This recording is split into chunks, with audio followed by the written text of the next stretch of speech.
Hey, shalom, shalom. Shalom. Hi, Rob Tawab, which is good evening. Knocking on Waha Barak Sha'ala, we the Hebrew Israelites coming to you week in and week out through the spirit and power of Yahweh Bahasham Yahweh Shah to preach to you so-called Negroes, Latinos, Native Americans, West Indians, Hicks, and Israelite foreigners. Nacham Atam, Kaya, Hamalakwa, Hashemayim, Korah, repent ye for the kingdom of heaven is at hand. First and foremost, before we get started, we can go ahead and say, call Light La, Yahweh Bahasham Yahweh Shah Bahasham Kodash. Hey, double honors to the elders and apostles of Great Millstone that taught us the truth and rule well. And much respect to you pros out there pushing the truth with all righteousness and sincere shalom, shalom. So essentially today we're going to get into Allah Shabbat Yasha Allah Shanya, which is the 12 tribes of the nation of Israel. All right. And a lot of times, you have scoffers and scorners that come up against the chart. So we're going to start with Ezekiel chapter 37. Okay.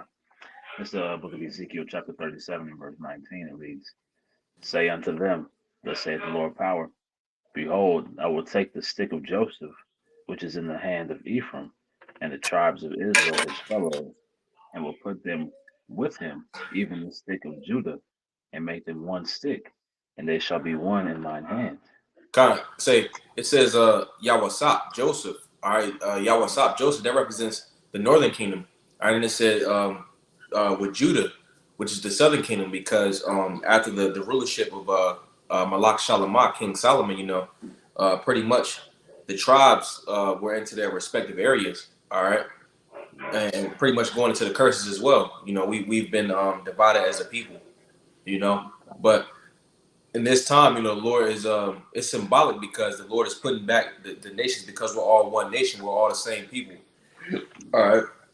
Could you get that word for it says one stick in thy hand? Baruch shot the word for stick. It should be itazah. Okay. Pull up.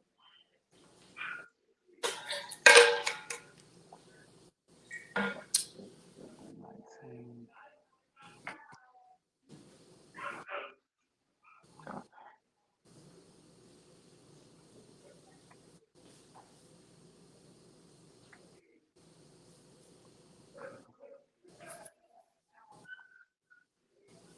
So for one stick or just Con. stick? Either the word stick or it should be plank or something like that. Okay. Got it right. It's the word for stick is Strong's H6086. It says atazah, tree, wood, timber, stock, plank, stalk, stick, gallows. Mm-hmm. Kind of pretty much it. Could you get the root word Kind of,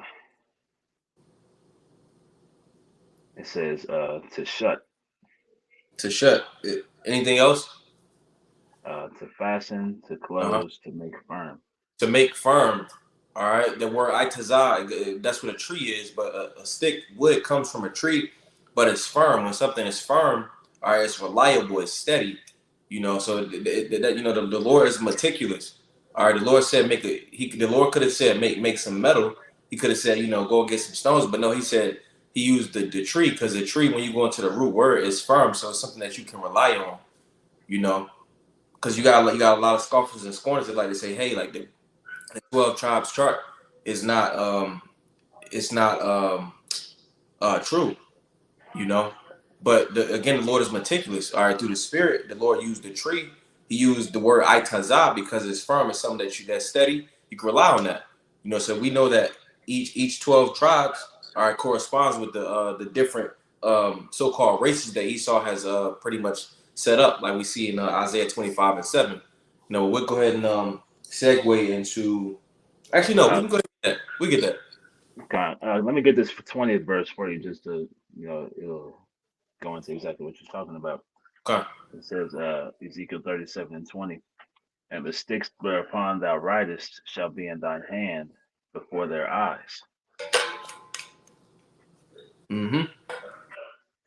So like the brothers going into that stick, right? That firmness, that standard, right, is being set before the people, right? Mm-hmm. And going into the 12 tribes time, as well as seeing brothers out there on the highways and byways, man, right? Seeing Mm-hmm. members, of every tribe, right?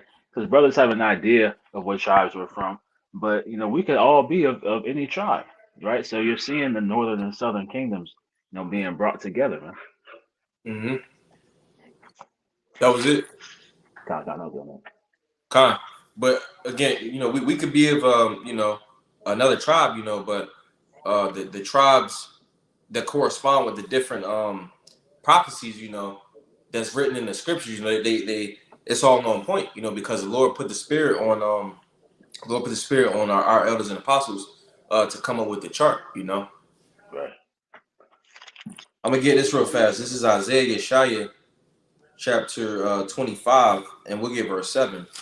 So it reads, it says, hold on, verse 7, it says, and he will destroy in the face, so like Isaiah 25 and 7, and he will destroy in this mountain the face of the covering cast over all people, and the veil that is spread over all nations. All right, pretty much everybody's going under a so-called race. Race wasn't a thing until like the 1600s. So-called white people wasn't a thing until like 1639 or something. Someone can correct me if I'm wrong. But it was around about that time. Everybody's going off of a different monomer or a exonym, pretty much a label that Esau Edom has given. Because it said that the earth is given to the hands of the wicked. He covered the faces of the judges thereof. All right. Ultimately, that can be likened to the time of the Renaissance, and then also with the whole race thing. When you go into the word covered, it means to conceal. You see, and he concealed everyone because he pretty much hid everybody's identity. You want that Genesis? Kai, we start with that, Baruch Shah. God.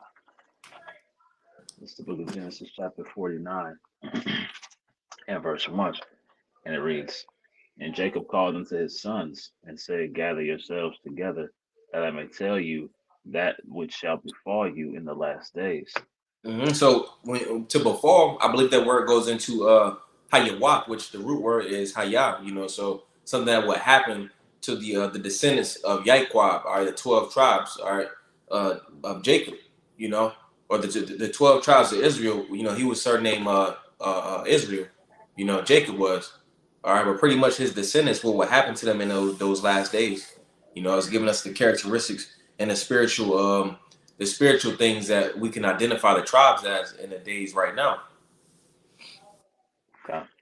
It says, verse 2, gather yourselves together, and hear ye sons of Jacob, and hearken unto Israel your father. Mm-hmm. Verse 3, Reuben, thou art my firstborn, my might and the beginning of my strength, the excellency of dignity, and the excellency of power. Mm-hmm. Right? And so Let's you go say, into that. Oh, yeah, well, God, you go ahead. no, you got it.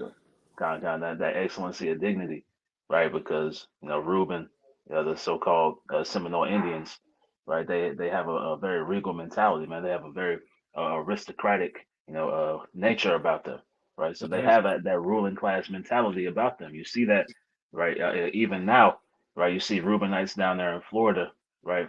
They have a very regal movement about themselves, man. And they pretty much like with Ruben, he can be noticed. I mean, all the tribes can be noticed, but Ruben can be noticed. He don't even have to say nothing. He can walk into a room, and then the spotlight is on him, so to speak. Right. Kind.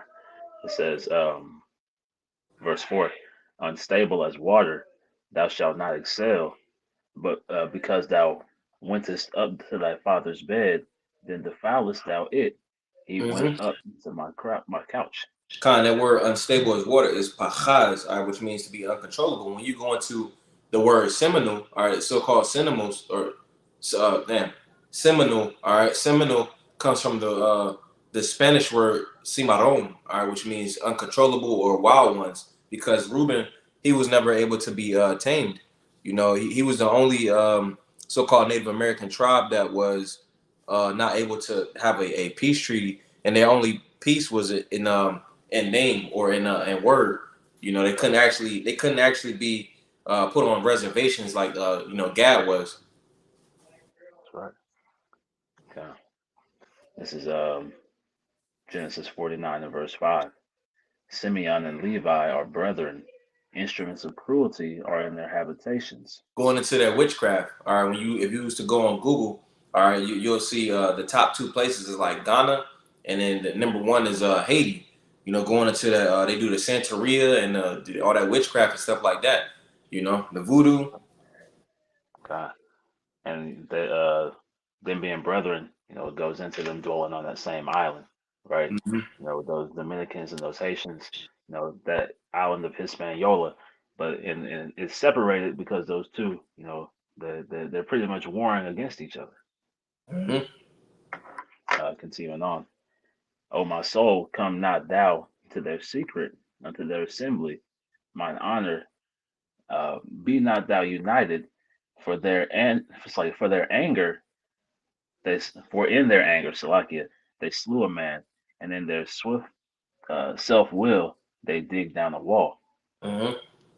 If I'm not mistaken, they're known to have they get mad quick. That's why when they went to it was like another nation, pretty much they went and defiled Dinah, their Mhm. sister, you know, and they did that action out of anger, you know. God, God. You want to get that? Or Um, yeah, you can.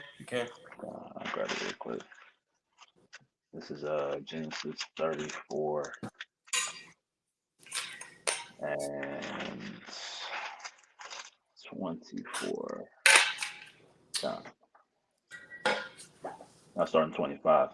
Con. And it reads Genesis 34 and 25. And it came to pass on the third day that when they were sore, that the two of the sons of Jacob, Simeon and Levi, Diana's brethren, took each man his sword and came upon the city boldly and slew all the males.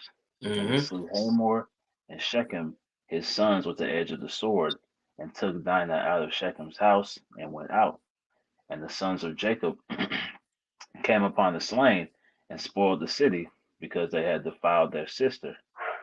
And they took their sheep and their oxen and their asses and that which was in the city and that which was in the field and all Mm-hmm. their wealth and all their little ones and their wives took they captive and spoiled all that was in the house. And Jacob said to Simeon and Levi, Ye have troubled me to make me to stink among the inhabitants of the land, among the Canaanites and the Perizzites, and I being few in number, they shall gather themselves together against me and slay me, and I shall be destroyed, I and my house. And they said, Should he deal with our sister as with an harlot? Con. So they pretty much defiled Simeon and Levi's sister, and that's why it says, for in their anger they slew a man, because they pretty much went and took it upon themselves to go and to slay him. Right. This is Genesis 49 and verse 7. It reads, Cursed be their anger, for it was fierce, and their wrath, for it was cruel. I will divide them in Jacob and scatter them in Israel. So and that's why when you go to that island Hispaniola, pretty much it's divided by a mountain range, and they don't want nothing to do with each other, you know, because going back to this, when they linked up, it was catastrophic, so to speak, but Right. pretty much when you go to that mountain range, it's or when you go to the island, it's divided by a mountain range, and I believe it's also like a river that cuts through that area, you know. Uh, Genesis 49 and verse 8. Judah, thou art he whom thy brethren shall praise. Thy hand shall be on the neck of thine enemies. Thy Mhm. father's children shall bow down before thee. Cause Judah is the head tribe. It says, Judah, thou art he whom thy brethren shall praise. It says, thy neck shall be in the neck of Salah. Thy hand shall be in the neck of thine enemies. Thy children shall bow down before thee. And again, just going into how Judah has that preeminence, that superiority over all the tribes. Mhm. I got a couple precepts for you. Con. This is Psalm chapter 76 and verse 1. It reads, In Judah is the Most High known. His name is great in Israel. Right? Because Judah goes into Yahweh, right? So the Lord's name is in the name of Judah, man. Right? Mm-hmm. Let me see. Let's get Isaiah 48 and 1. Because when you go into Yahweh, all right, you got the Lord's name Yahweh, and then you got the Yadah part in there, which it goes into praise. And Yadah comes from the word Yad, which is your hands. You show praise with your hands. But it said that the Lord would be known in the Lord will be known. It said the Lord will be known in Judah, right?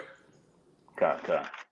Khan, that's because again, Judah is the head tribe. You know, they got that preeminence, that superiority. Okay. This is Isaiah chapter 48 and verse 1. It reads, hear ye this, O house of Jacob, which are called by the name of Israel, and are come forth out of the waters of Judah, which swear by the name of the Lord, and make mention of the power of Israel, but not in truth nor in righteousness. Right. So just going into how Judah being that head tribe, man. Right. The other tribes follow, in the footsteps of Judah. Right. Judah is Mhm. that what's the word, that influence. Right. That trendsetter. You know. And that's why when we look at the, I mean, Esau understands this. You know, on the right hand side, in righteousness, Judah is the, of course, the head. And then even for Esau on the left hand, like when he wants to push something, who does he use for the most part? When they wanted to push that little blue prep pill, they had, so-called black man. Right. When they had the McDonald's, the McDonald's commercials. You know what I'm saying? Right. Like who's up there eating a fucking Big Mac? It's always Jake. It's always Judah, man. It's Yeah. always Judah. Could you grab Zechariah 12 and 5, we'll read 5 through 7, and then I'm gonna grab First Kings 11 and 26.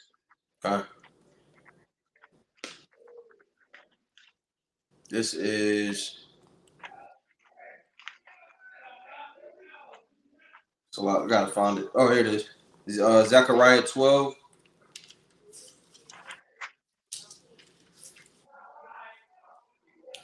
You said in 5. God.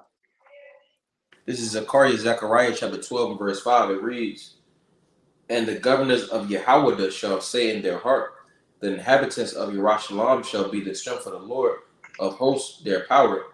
In that day will I make the governors of Yahweh like the hearth of fire among the wood, and like the torch of a fire in a sheaf, and they shall devour all the people round about on the right hand and on the left.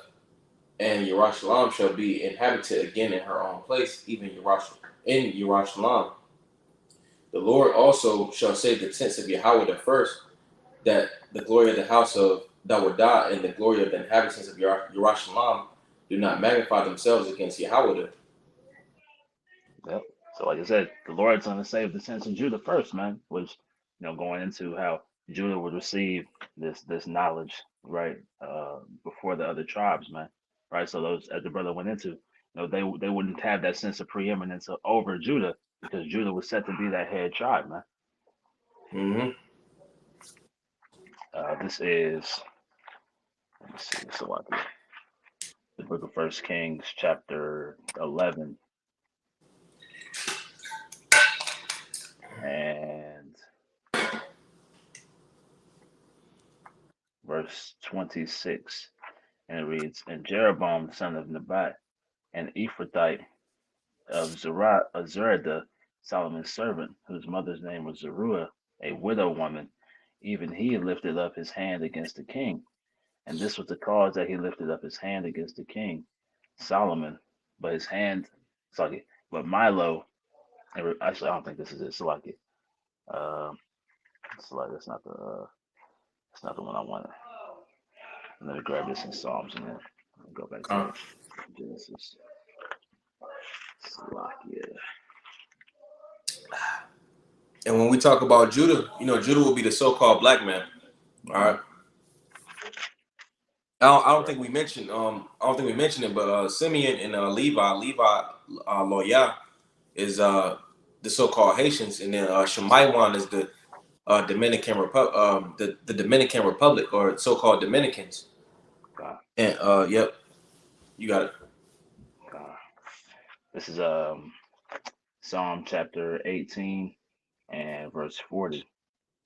It reads, "Thou hast also given me the necks of mine enemies, that I might destroy them that hate me. They Mm-hmm. cried, but there was none to save them. Well, that was pretty much the point, because Judah is gonna be given the necks, of our enemies, man. Right?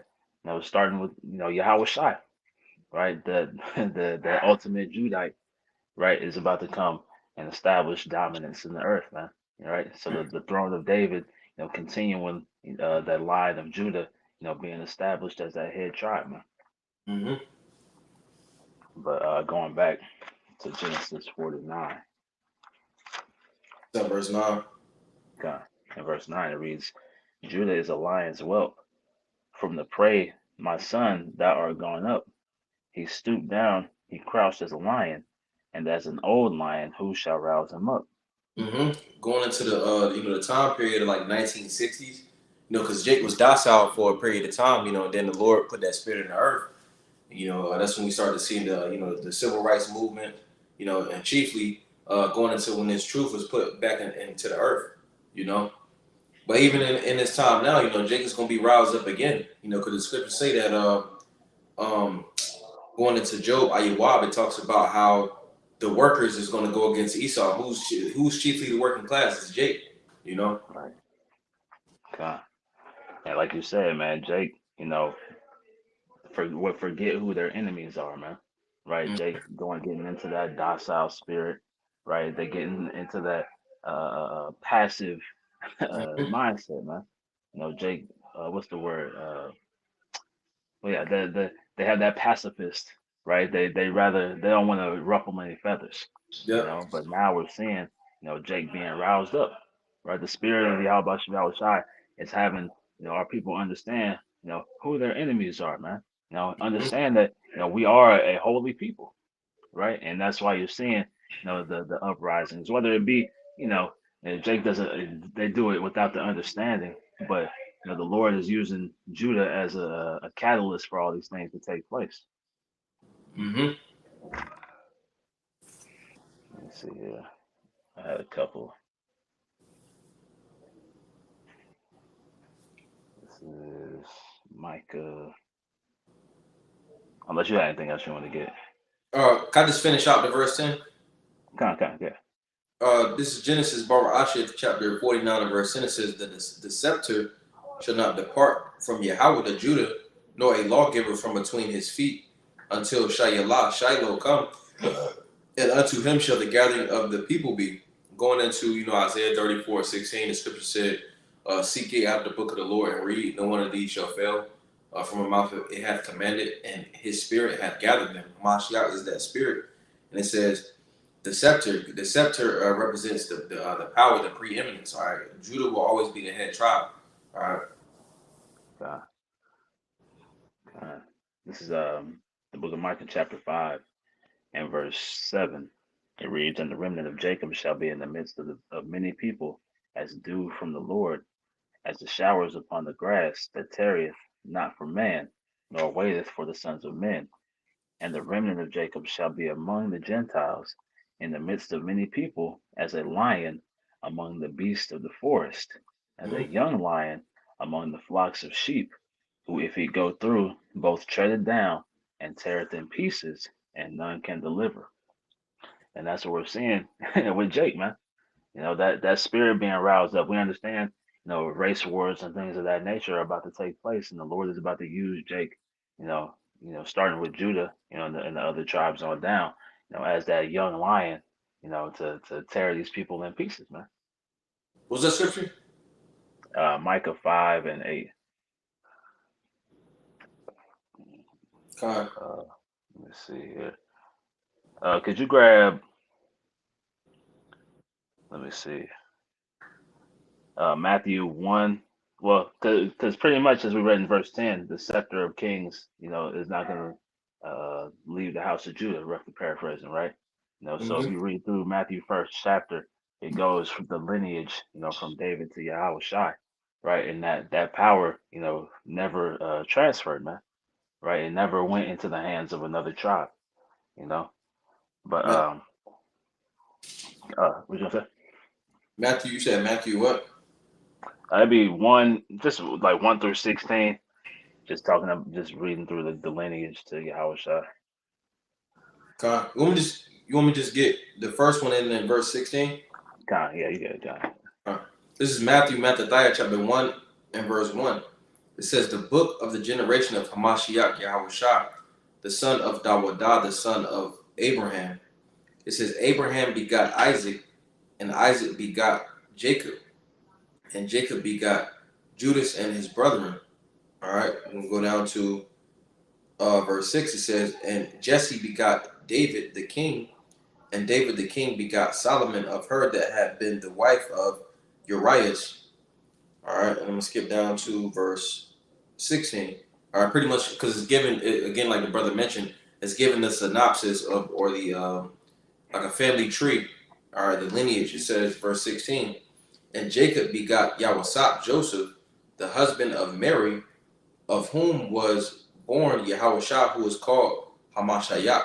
Verse 17. So all the generations from Abraham to David are 14 generations, and from David unto the carrying away into Babylon are 14 generations, and from the carrying away into Babylon unto Hamashiach are 14 generations. God. So, like we said, that's just more proof connecting Yahweh Shai to the throne of David, man. This is Hebrews chapter 7 and verse 14. It reads, for it is evident that our Lord sprang out of Judah, right? So as we just read, it's evident, it's made plain, right? That Yahweh Shai sprang out of the seed line of Judah, of which tribe Moses spake nothing concerning priesthood, and it is yet far more evident for that after the similitude of Melchizedek, there ariseth another priest, who is Yahweh Shai, man, right? Yahweh Shai came in the spirit as Melchizedek, right? And then, he established his next priesthood, right, after the veil rent, during his sacrifice, man, right? Opening the priesthood up, to the rest of the men, right? To the rest of the tribes. That's pretty much it on that. Let me see what this says real quick, so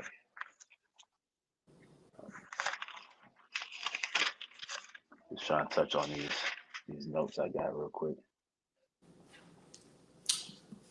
God, this is Numbers chapter 24 and verse 17. It reads, I shall see him, but not now. I shall behold him, but not nigh. There shall come a star out of Jacob, and a scepter shall rise out of Israel, and shall smite the corners of Moab, and destroy all the children of Sheth. Right? And that being Yahweh Shai, man. He's that star, right? That morning star. Uh, but he's that scepter, that power that's coming out of Israel, man, right? Which is not going to leave, the seed line of Judah. We keep going in Genesis verse 11. Okay. Genesis 49:11. Binding his foal unto the vine, and his ass's coat unto the choice vine, he washed his garments in wine, and his clothes in the blood of grapes. It says, and his ass is caught unto the choice vine, because you got guys nowadays that come in riding on big white horses, but the Lord came in with humility, because it says before honor is humility. The Lord came in on a colt, on an ass. I believe it's somewhere in Zechariah, but it says he washed his garments in wine and his clothes in the blood of grapes. Going into Isaiah 63. The Lord's coming back. It says, who is this that coming from Edom with dyed garments from Basra? Because the Lord has sacrificed in Basra, all right? And pretty much that's symbolic for how much destruction and killing the Lord's going to do when he comes back. Right. I got you right here. This is Zechariah 9:9. It reads, rejoice greatly, O daughter of Zion. Shout, O daughter of Jerusalem. Behold, thy king cometh unto thee. He is just and having salvation, lowly, and riding upon an ass, and upon a colt, the foal of an ass. Yeah, so that goes into how the Lord arrived. When he arrived on the scene, he came on a donkey. And it says, verse 12, his eyes shall be red with wine, and his teeth white with milk, because the Lord drunk wine, Okay.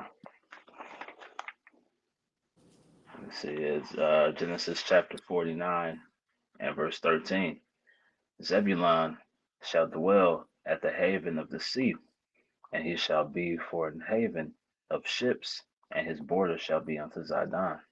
Zabalawan, I believe, goes into a dwelling, and that dwelling, the word is Zabal, all right, which is a dwelling in the haven of the ships going into the Panama Canal. It's pretty much that's where he made his abode at. You know, that little strip of land going from like the bottom of Mexico down to South America, somewhere in like the middle, like Central America. That's essentially where the Panama Canal is. You know, because it was like in order to get goods around that particular area of the world, you know, they had to go all the way around down to the southern part over there by Antarctica or the Arctic down at the bottom. You know, they had to go around. You know, but when they made that canal, pretty much, who was living there was Abalaman, Zebulon, and they are known as the I believe it's the like a couple different countries over there. Like you got Honduras, Nicaragua, and a couple other ones in that general area. You know, but they nevertheless are the tribe of Zabalawan, Zebulon. Because you got what Guatemala over there, you got Mm-hmm. what is it, Panama, Yep. you know. And like I said, the border of Zidon is, referring to the Olmec heads that were used, by those Hamites, that went into that Mexico region, right? Mm-hmm. Because that Panama Canal connects, that side, of the Americas, through the Gulf of Mexico. Mm-hmm. Um, but you can read about that in First Kings, 10th chapter. This is Genesis chapter 49 and verse 14. It says, Issachar is a strong ass, uh, couching down between two burdens. And So he saw, oh, fuck. Yashakar, Issachar, Yash and Shakar. Shakar goes into being hired. Yash is he is, so he is hired because when you look at the so-called Mexicans, they're the hardest workers.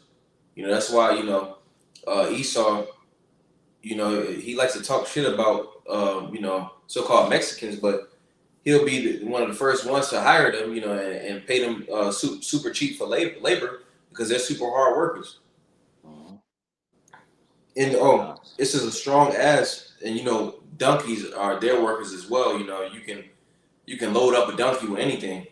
So it says couching down between two burdens, and the two burdens is the North America, and then you got South America or Central America, but no, so like South America because Mexico is Central America. So the two burdens is North America and Southern America.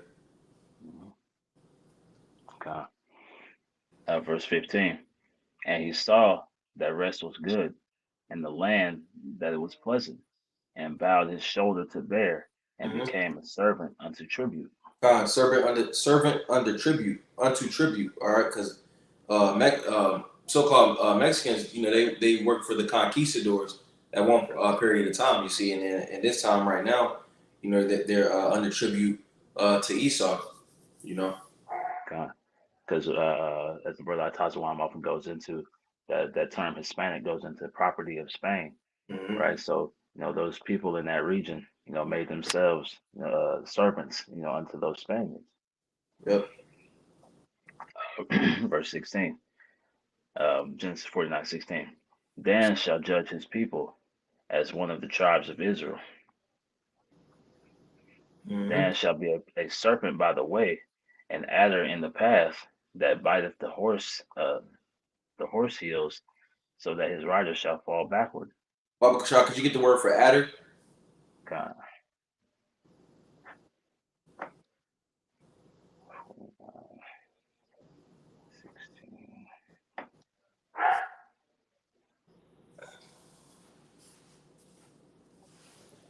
Slovakia, 17. This is the word for adder. It reads Strong's H8207. It says a horned snake, a serpent, perhaps an adder or horned snake. A kind of serpent. Uh, that's pretty much it. Con. But the root.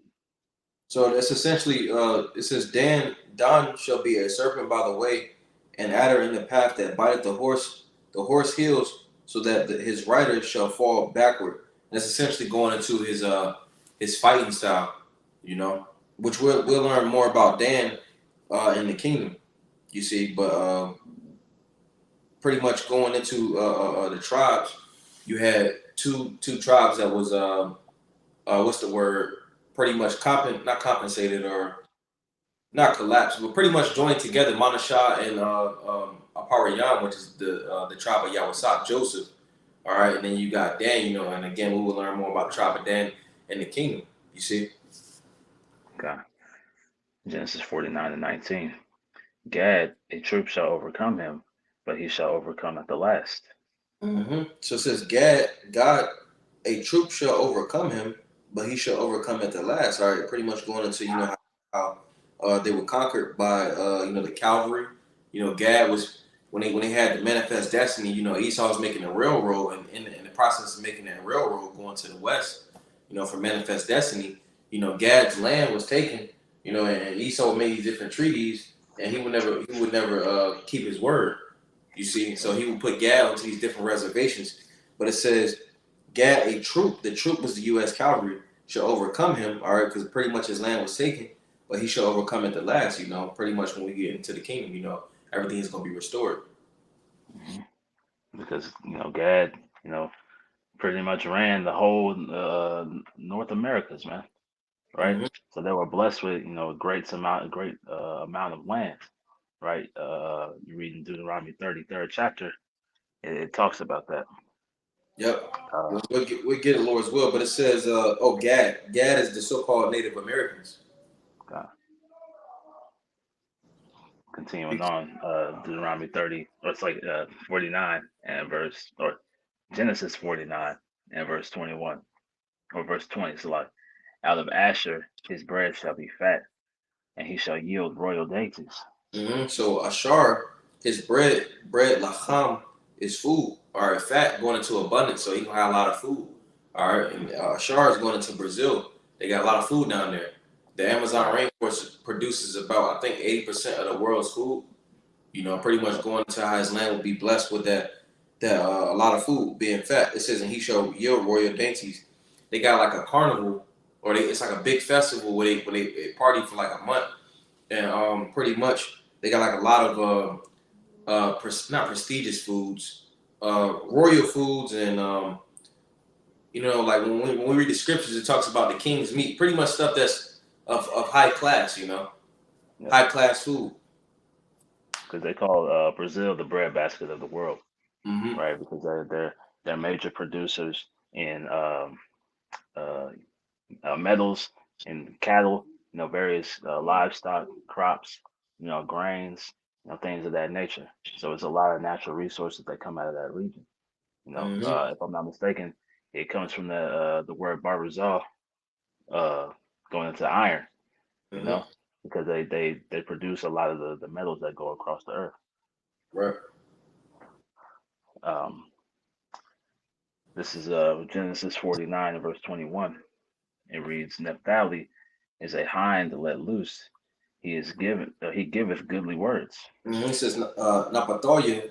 Napatal is wrestling. Yeah, at the end is my Napatoya. Naphtali is a hind let loose. He giveth goodly words. They spoke goodly words. When you read about Naphtali, you know he speaks peaceable words.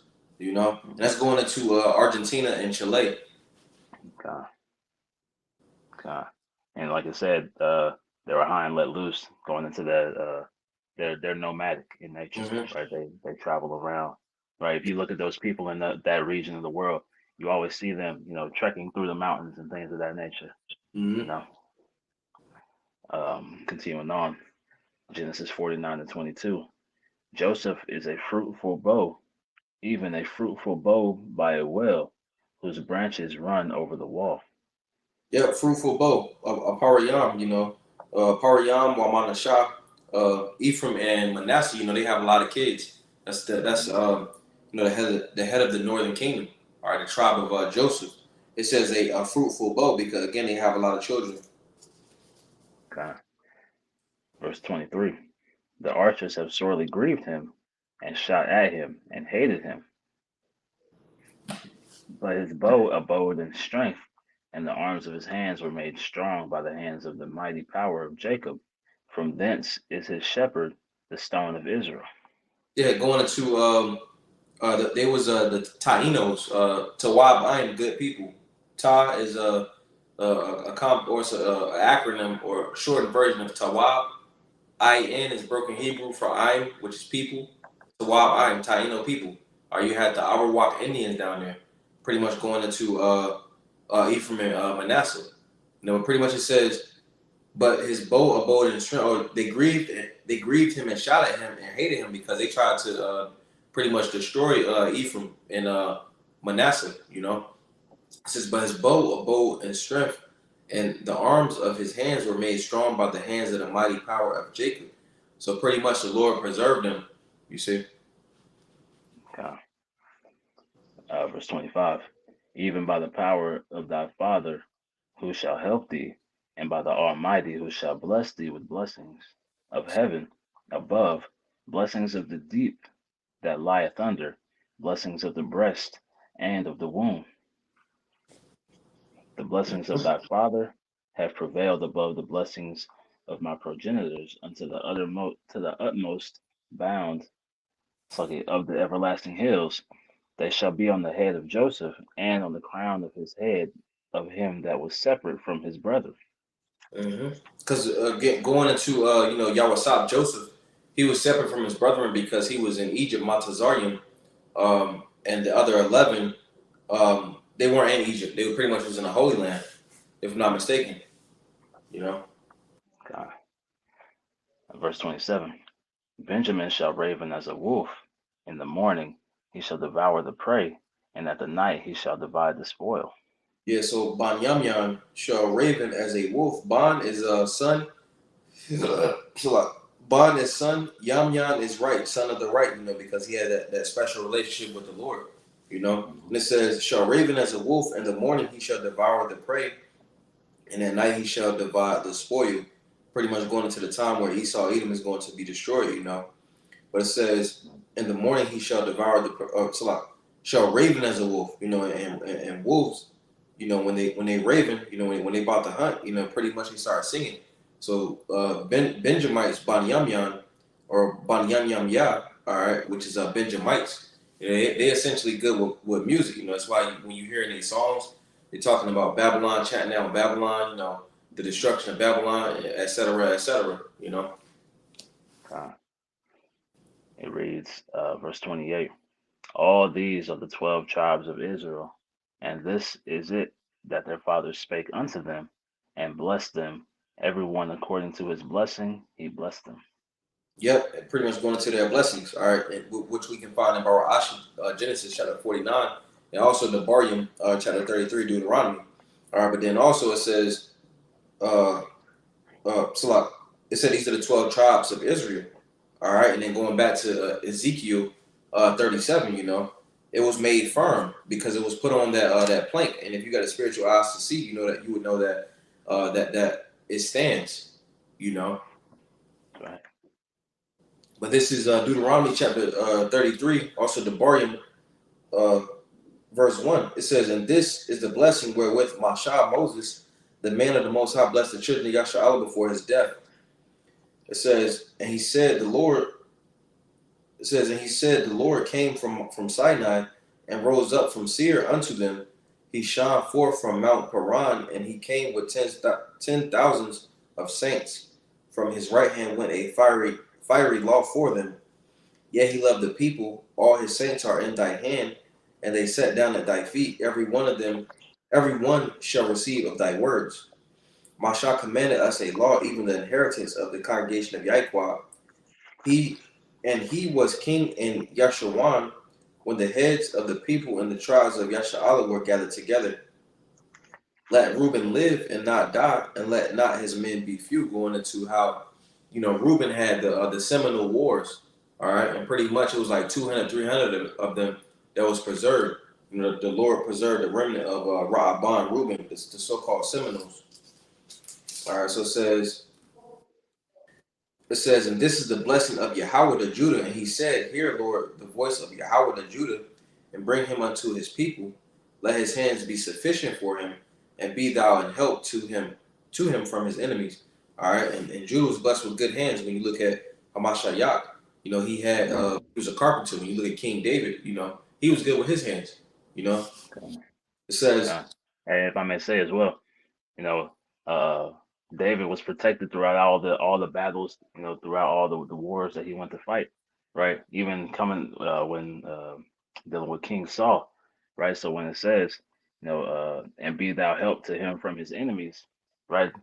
King David was guided throughout all these troubles, because the Lord had it set for that seed line to establish um Judah as that head tribe. mhm.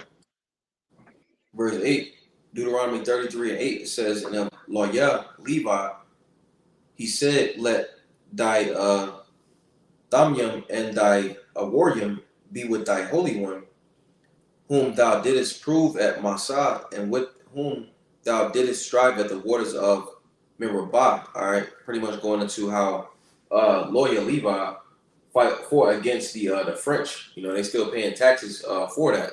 It says, and going into Levi, they had a special relationship with the Lord. That's how the Lord communicated with the tribes. They were the priests of the nation. So it says, who said And unto the if I may add to you, it's a lot. That's why as we read earlier, they have that spiritual connection and wickedness, on the left hand side, because they have that priestly nature, but Mhm. because they're doing it without the knowledge, wisdom and understanding of their true identity, right? That they dabble into the witchcraft, right, and they excel in it, right? So them being the priest of the nation, they they're the wicked priests right now.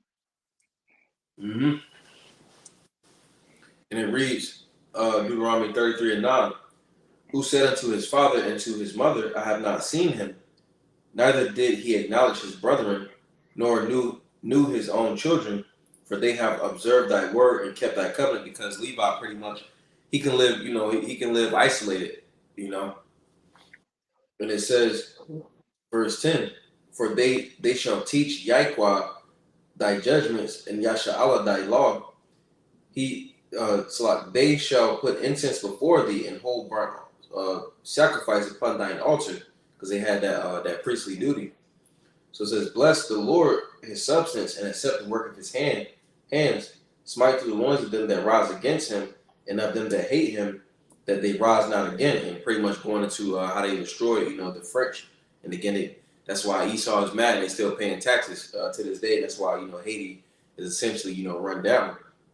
So it says, and of Ban he said, the beloved of the Lord, Ban, son, Yamyan, son of the right, beloved of the Lord, shall dwell in safety by him, and the Lord shall cover him all the day long, and he shall dwell between his shoulders, going into the special relationship that Benjamin has with the Lord, again, going into them songs, a lot of their songs, they going off, but they're paying homage to the Lord, to a certain degree. That's why you'll see they're using incorrect names as like Jah or Yah, stuff like that. Right. So it Even says, going into how them being the youngest brother, right? So that the Lord has them, uh, set to be protected. You know. mhm. Verse 13 says, and of Yahweh he said, blessed of the Lord be his land, for the precious things of heaven, for the dew, and for the deep that coucheth beneath. And it says, blessed of the Lord be his land. And that's Barakath Aratazah Yahweh. All right, when you look at it's going into blessed be his land, but when you go into Boricua, the actual meaning of that is land of the veiled Lord, you know, and which pretty much corresponds with blessed be of the Lord be his land of the veiled Lord, Puerto Rico, all right, rich port.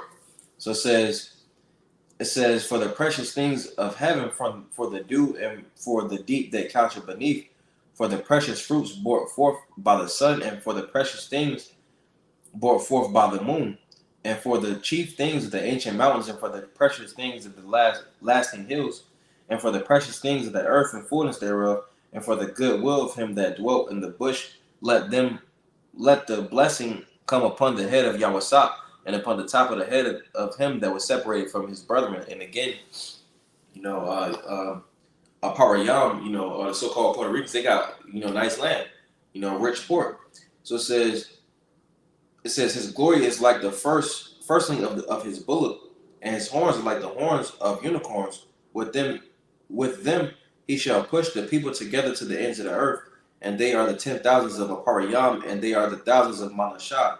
All right, which is so-called Puerto Ricans and so-called Cubans. And it says, and of Zabalawan, Zebulon, he said, rejoice, Zebulon, in thy going out, and Yashakar in thy tents, because they essentially lived together at one point. You had Zabalawan, there was the so-called Mayans. All right, then you also had Yashakar, Issachar. There was the Aztecs, so-called Aztecs, and going into the Mayans, that word actually goes into a spring of water, corresponding with Zabalawan, the dwelling, the Panama Canal, going back where they lived, the haven of ships, and we seen that in the movie Apocalypto when the blue dudes, the blue people, they was the Mayans, so-called Mayans, and then you had the ones that was doing those wicked sacrifices. They represented the Aztecs. So it says, they shall call the people unto the mountain where they shall offer sacrifices of righteousness, for they shall suck of the abundance of the seas and of treasures hid in the sand. And of Gad, he said, blessed be he that enlargeth Gad. He dwelleth as a lion and teareth the arm with the crown of the head. And Gad, Gad had the land of Canada. Gad had so-called America. All right. So it says, and of Gad, he said, blessed be he that enlargeth Gad and dwelleth as a lion and teareth the arm with the crown of the head, going to the blood packs that Gad made together. They cut their arms, and then they make the blood packs, with their brothers. So it says, If I may say as well, it talks about how he dwells as a lion, and if you look in lions in nature, one what's it called, a pack or whatever of lions, they occupy, hundreds of miles of territory, man. mm-hmm. So that's how we saw Gad, operating. You had different tribes, of Gadites that would, be living throughout, hundreds and hundreds of miles, of territory. Mm-hmm. And then it also said, and then also with that, Gad, they was going off, but they was somewhat territorial of their tribe, of their space. That's why it was a lot of wars and stuff amongst the tribes. Okay. So it says, with the crown of the head going into they had the big headdress, the war chief bonnet thing, and it says he provided the first part for himself because there in a portion of the lawgiver was he seated. He came with the heads of the people. He executed the justice of the Lord and his judgments with Yasha'Allah. And of Dan, he said, Dan is a lion's whelp. He shall leap from Bashan. And of Thali, Naphtali, he said, O Naphtali, satisfied with favor and full with the blessings of the Lord, possess thou the west and the south. All right, which when you go into a map, because again, Naphtali are the so-called nomadic, those that are nomadic, all right, essentially they dwelt in, if you go to South America, you got, I think it's on the left, on the west is Argentina, and on the right is on the, let me read it again. It says, could you go to the map? Because I don't want to. I was just about to pull it up. Yeah.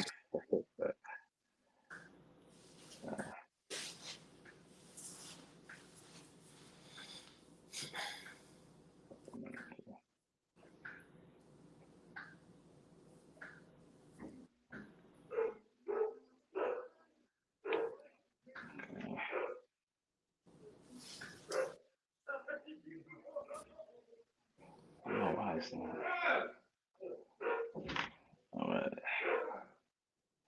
So we got Chile is on the west side, and then Argentina is on that right side. So when we look at South America, Chile is on the west, and then on the south part is Argentina. That's where it says, "Possess thou the west and the south." It says, "And of Ashar, he said, Let Ashar be blessed with children, let him be acceptable to his brethren, and let him dip his foot in oil." All right, and so um, it says, "Let him be acceptable to his brethren," because you got the so-called Amazonian Indians. Let him be acceptable to his brethren because they somewhat outcasted. You still got some of Ashar dwelling in the woods. In the Amazonian rainforest is uncharted. So that's why it says, "Let him be acceptable to his brethren." And it Uh, says, "Let him." Huh? I know. I was just gonna add, Asher being Colombia and Uruguay as well as Brazil. Okay.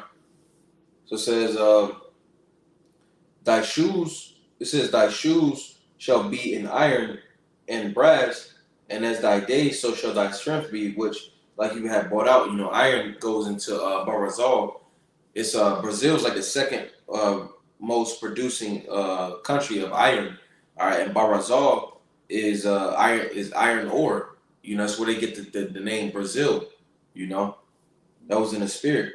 So it says, "There is none like unto the Most High of Yashawan, who rideth upon the heaven and thy help, and in his excellency on the sky." But that was pretty much it. I'm gonna keep reading. So it says, "The eternal power is thy refuge, and underneath are the everlasting arms, and he shall thrust out the enemy from before thee, and he shall say, Destroy them." That's essentially what's gonna happen. Where it said, Gad, troops shall overcome him, but he shall overcome at the last. All right, Banyamyam, Benjamin. It said, divide the spoil, devour the prey at night. Right. All the tribes is gonna win in the end. Like this verse has said, "The eternal God is thy refuge, and underneath are the everlasting arms, and he shall thrust out the enemy from before thee, and he shall say, Destroy them." Yasha'Allah then shall dwell in safety alone. Going into Isaiah 62, Hmm. that's pretty much we're gonna have that peace. We're gonna have that Psalm 73 in righteousness. It says, Right. Yasha'Allah then shall dwell in safety alone. The fountain of Ya'ikwa shall be upon a land of corn and wine. Also his heaven shall drop down dew. Hey, we gonna have that abundance. That Right. second Ezra 8:52. It says, And "Happy are." that shows you, it's like it. That shows you, that the true Israelites are not in the land right now, man. Right? Mm-hmm. You know, like it says, we dwell in safety alone, man. We're not gonna be, intermingled among these heathen, right? The only dealings with heathen brothers is gonna have, is having their servants, doing their daily tasks and duties, man. That Right? tax. And exactly. But like I said, the land of corn and wine, going back to that abundance as the brother mentioned, there's no abundance over there, man. Right? The land is mourning because the true heirs are not in the land right now, man. Right? They're a welfare state at the moment, man. So they have everything they have has to be brought in, in order for them to have some semblance of life, man. Right? Because there's no life in the land because the wrong rulership is in the land right now. Con. Verse 29. "Happy art thou, O Yasha'Allah, who is like unto thee, O people saved by the Lord, the shield of thy help, and who is the sword of thy excellency, and thy enemies shall be found liars unto thee." Going into how, they're not the true people. All right, because we're not in the kingdom right now. If the true people was in the land, all right, essentially it would be corn, wine, and things would be dropping, it would be abundance in that land. It wouldn't have to be shipped in. So it It'd be says, paradise. yeah, kind. It says, "And thou shalt tread upon their high places." All right, but pretty much, we're gonna dwell in safety. We're gonna be in rulership. You know, Hmm. Lebanon's And gonna our be. good, good. I got one more. Uh, and if I may make a point as well, like it Uh, says, our enemies, they're being found liars as we speak, right? As we see the things taking place over there in Israel, in regards to that whole Gaza situation or whatever. But they're being found liars to not be who they say they are, right? And when it says, thou shalt tread upon their high places, right? Those strongholds are being torn down, right? They're being exposed for who they truly are. These wicked governments are ultimately going to be turned to dust, man. Right? And these so-called rulers, these so-called elites, are going to be put in chains, and it'll be those first fruit servants, when we get to the kingdom, man. Mm-hmm. This is Mashalia Proverbs chapter 11, verse 10. It says, when it goeth well with the righteous, the city rejoiceth. Nothing is rejoicing. That's how we know, that it's not going well with the righteous. That's not actually the righteousness in the land right now. So it says, and when the wicked perish, they're shouting. All right. In which, when the wicked perish, there is going to be shouting because the earth isn't going to be mourning anymore. You see? Right. That's pretty much all I had, though. God. You got anything else? No, that was it. Well, I don't want to Tazah, Zabana Yapa, Lord's will. That was a beautiful efficacious to the spirit. Wa I don't want Tazah, Adam Yashlai La Tawab. We'll go ahead and close it out by saying, Call like La Yahweh Bahasham, Yahweh Shah Bahasham Racha Dash. A double honors to the elders and apostles, a great millstone that taught us his truth and rule well. And much respect to you, bros, out there pushing his truth with our righteousness and sincerity. Shalom, shalom.